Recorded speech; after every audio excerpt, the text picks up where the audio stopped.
Bon, parlons de l'augmentation des prix Chanel.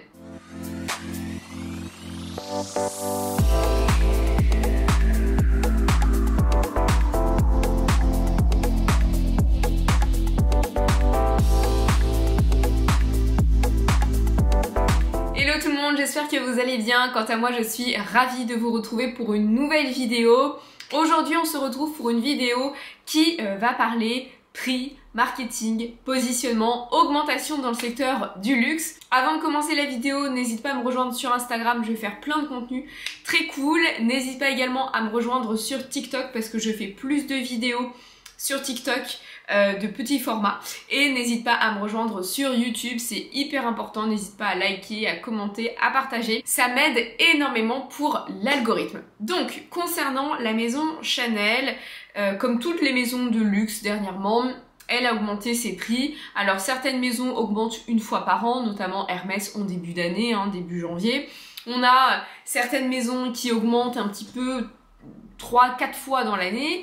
Et puis on a des maisons comme Chanel qui augmentent effectivement plusieurs fois, mais avec des pourcentages très hauts. Et donc, ça y est, le Timeless a dépassé la barre des 10 000 euros. On est à 10 300 euros le sac, et donc on est clairement dans les positionnements prix de la maison Hermès. Et donc pourquoi ça fait grand bruit? Ce que je vous propose de faire, c'est que dans un premier temps, je vais vous dire la stratégie de la maison, la justification également de la maison, parce que vous imaginez bien que c'est pas passé inaperçu.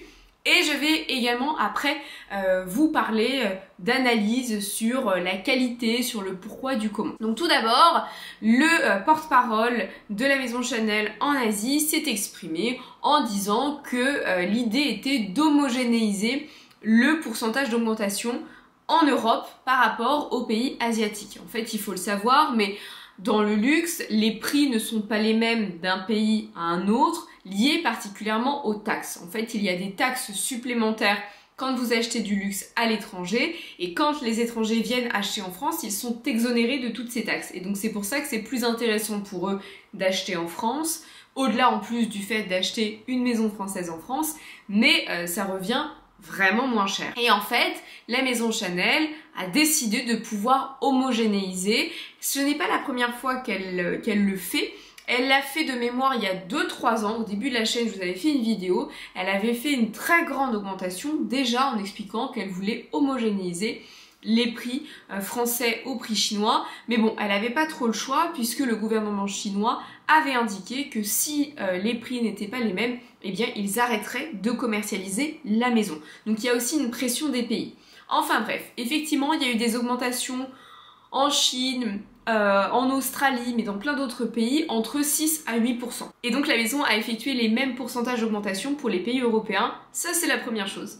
La deuxième chose que la maison ne va pas vous dire, mais c'est effectivement ce souhait de positionnement ultra luxe. Si jamais vous ne comprenez pas la différence entre luxe, ultra luxe, premium, haut de gamme, etc., j'ai fait plusieurs vidéos sur ce sujet. Une vidéo sur comment différencier, j'ai fait une vidéo sur les codes du luxe et j'ai fait une vidéo sur le classement des maisons de luxe. Donc n'hésite pas à regarder.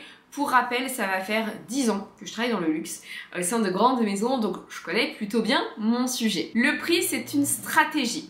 Cette stratégie, c'est pas de se dire waouh, on a un prix très haut, donc on est une maison de luxe, c'est pas ça. C'est le fait d'avoir un prix très haut. Ça permet d'attirer une autre cible de clientèle qui va rechercher des produits difficiles d'accès et beaucoup plus rares en fait. Il y a un côté challenge. Donc ça permet d'avoir une rareté, d'avoir une moindre circulation de ces pièces, surtout dans la rue, parce que quand on voit beaucoup quelque chose, ça veut dire que tout le monde peut s'acheter cette pièce-là. Et donc, voilà pourquoi les prix sont très hauts, c'est hyper dissuasif. Deuxième chose, ça va permettre un effet, comme on dit, qui se coule.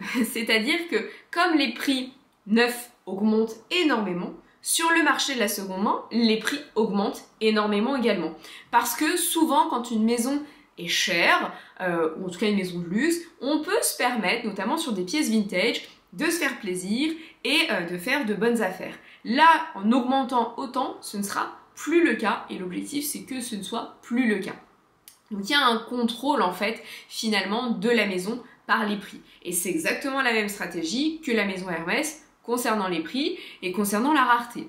Au-delà de ça, il y a un système de quotas qui a été mis en place de mémoire il y a 1 an ou 1 an et demi, avec le fait que maintenant les clients ne pourraient pas acheter plus d'un sac iconique par an.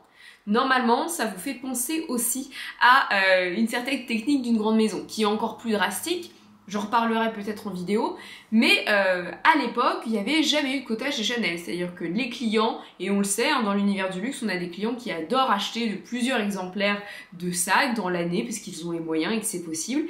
Mais là, il y a un système de quotas assez drastique. Alors les quotas, c'est pas nouveau, hein. Les quotas, ça n'existe pas que chez Chanel, ça existe dans plein de maisons. Même vous, hein, même sur de la petite maroquinerie, si vous achetez 3 fois le même porte-carte, il va y avoir des quotas. Sauf qu'il y a une différence.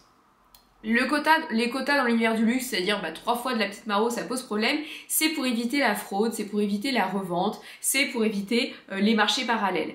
Là, le fait de faire des quotas sur des sacs iconiques, c'est surtout pour avoir un contrôle, d'avoir moins de circulation et d'avoir ce sentiment de rareté et d'exclusivité et surtout d'être privilégié quand vous avez la possibilité d'en acheter. Et maintenant, pourquoi ces augmentations font scandale? Le sac Timeless est sorti dans les années 80-90 et donc à sa sortie déjà il était plutôt à environ 500 € si on traduit.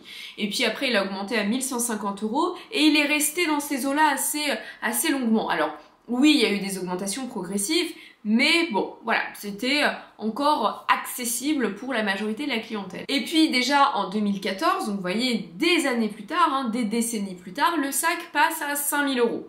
Donc là, voilà, il y a un premier gap, mais bon, j'ai envie de vous dire, une augmentation telle en 15 ans, 20 ans, ça va, hein, c'est pas non plus dramatique. Et ensuite, il y a eu la pandémie. Et c'est pendant la pandémie où j'ai créé ma chaîne, et c'est pendant la pandémie où il y a eu d'énormes augmentations chez Chanel et qu'il y a eu beaucoup de politiques plus drastiques avec des quotas, avec tout ce que je viens de vous dire. Puisque petit à petit, on est sur un sac à 6 000, à 7 000, à 8 000, à 9 000 pour que 4 ans plus tard, on soit à 10 300 €. Alors ces augmentations, elles ne sont pas anodines, hein, pour toutes les raisons que je vous ai évoquées, mais aussi parce que en 2024, on a les Jeux Olympiques. Et je vous ai déjà fait une vidéo là-dessus sur Instagram et sur TikTok. Et je vous ai dit, attention, les augmentations de 2024 dans l'univers du luxe vont être drastiques parce que on attend des milliers et des milliers de touristes en France et donc des milliers et milliers de potentiels clients qui achètent du luxe. Et en plus, vous allez me dire, oui, mais enfin... les touristes des Jeux Olympiques, ils ne vont pas forcément acheter du luxe. Je vous rappelle que les places des Jeux Olympiques coûtent extrêmement cher, que les loyers ont triplé, voire quadruplé. Donc en fait, en réalité, si ce sont des étrangers qui ont un pouvoir d'achat très fort. Et en plus, je ne sais pas si vous avez regardé la carte, mais sur la carte où il y aura des événements pour les Jeux Olympiques, bizarrement, c'est des endroits où il y a des boutiques de luxe. Donc les augmentations vont être hyper importante. Et donc cette augmentation n'est pas passée inaperçue, elle a fait scandale parce que 10 300 €, voilà, c'est tout de suite un très grand montant et c'est surtout que c'est public. Dans certaines maisons d'ultra luxe, notamment Hermès, les prix ne sont pas aussi publics. Sur le site internet, vous n'allez jamais voir les prix. D'ailleurs, les sacs iconiques des maisons, le Kelly, le Constance ou le Birkin, n'apparaissent pas sur le site internet. Et je pense d'ailleurs que la maison Chanel, qui a un site internet qui n'est pas un site de e-commerce, on ne peut pas faire d'achat, hormis la partie make-up, mais on ne peut pas faire d'achat sur la partie mode. Moi, je pense même qu'un jour, assez rapidement, il y aura écrit prix sur demande et que cette information sera confidentielle. Donc je mets une pièce là-dessus et on verra plus tard dans le temps si c'est le cas. Mais forcément, ça ne passe pas inaperçu. Et la deuxième chose, c'est qu'il y a beaucoup de vidéos qui indiquent que la qualité est moins bien chez Chanel et que la justification des augmentations des prix n'est pas normale. Alors déjà, il faut savoir que avec l'écologie, il y a énormément de nouvelles politiques qui ont été votées, il y a des nouvelles normes, donc l'utilisation de certaines matières dans les années 80, 90 et 2000 sont interdites. Certaines techniques également d'utilisation du cuir sont interdites. Donc c'est pour cela aussi que les matières sont moins résistantes. Ce n'est pas lié à la maison, c'est lié justement aux normes légales, écologiques, de tannage, etc. qui font que, oui, ce n'est pas tout à fait la même qualité. La deuxième chose, c'est au niveau des matières premières. Effectivement, avant 2009, toutes les pièces métalliques étaient plaquées or. Alors ça a été arrêté tout simplement parce que le cours de l'or, la valeur de l'or ne cesse d'augmenter. Donc en réalité, le prix du sac devrait être encore plus cher et beaucoup plus cher. Et puis au-delà de ça, c'est une certaine technique, c'est un savoir-faire assez rare. Et aujourd'hui, les maisons ont de grandes difficultés à recruter des artisans, que ce soit en maroquinerie, mais dans d'autres domaines. Et c'est ce qui me permet de venir à mon troisième point sur la partie recrutement. Vous le savez, ou vous le savez peut-être pas, mais moi je suis responsable du recrutement dans l'univers du luxe. Donc le recrutement, c'est clairement mon sujet. Les maisons ont beaucoup de mal à recruter des maroquiniers, des métiers d'artisan, des métiers d'artisanat, parce que malheureusement, c'est pas beaucoup valorisé, que ce soit lié à la pression familiale, que ce soit lié à la pression scolaire, ou à la pression sociale, ou dans ce cercle d'amis, etc. C'est des très jolis métiers. Et d'ailleurs, moi-même, je pense pas que je serai dans les ressources humaines toute ma vie. Je pense qu'en fin de carrière, ou même milieu de carrière, je me réorienterai sur des métiers d'artisanat. Alors je sais pas quoi exactement, mais c'est quelque chose moi qui me passionne. J'ai beaucoup d'admiration pour ces métiers-là. Donc si jamais c'est quelque chose qui vous intéresse, n'hésitez pas à vous renseigner et surtout n'écoutez pas les autres. Écoutez votre propre voix parce qu'un métier, on le fait pendant des dizaines et des dizaines d'années et quand ça nous plaît pas, je peux vous dire que c'est très long. Donc il y a beaucoup d'actions qui sont mises en place pour valoriser ces métiers-là. Quand on entend métier d'art, métier d'artisanat, métier d'excellence, c'est pas pour rien. C'est aussi pour montrer que c'est des jolis métiers. Moi, je trouve foncièrement que ce sont des magnifiques métiers et qu'on peut avoir de jolis parcours. Et donc, tout ça pour vous dire qu'il y a beaucoup de sous-traitance, il y a beaucoup d'ateliers qui sont créés en dehors de Paris, où il y a encore du mal à recruter. Et donc, en fait, pour combler ce manque de personnel, des machines ont été créées. Des machines ont été créées pour automatiser.